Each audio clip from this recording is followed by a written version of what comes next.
Ngayon po ay mag-unboxing po tayo ng ating parcel.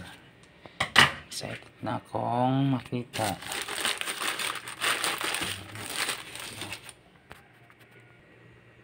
Ito po siya. Yan. Yan. Ayan siya.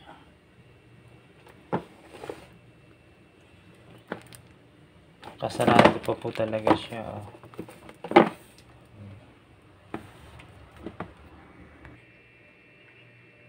Medyo nabasa lang siguro sa rider kahapon. Dahil po ito ay ng kahapon dapat sa sapian ito i-deliver. Kaso dahil nga malakas ang ulan, parang na-inattempt na hindi. Kaya inano ko na lang na dito rin lang sa Rojas i-deliver. Yan yung makita nyo po ay talagang kumikintab-kintab yung kanyang carton. Ayun. Tapos na tingnan natin ang loob.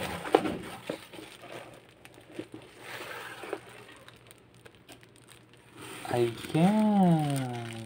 Totoo nga. Kasi tinignan ko talaga ng ayan o.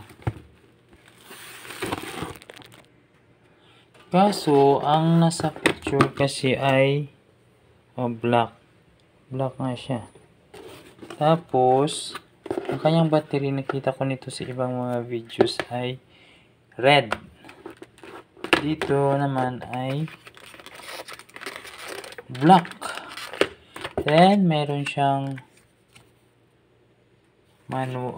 parang manual. Ayan. Tapos, yung kanyang charger. Parang hindi ito ang ayan. At ang mismong flashlight niya 100.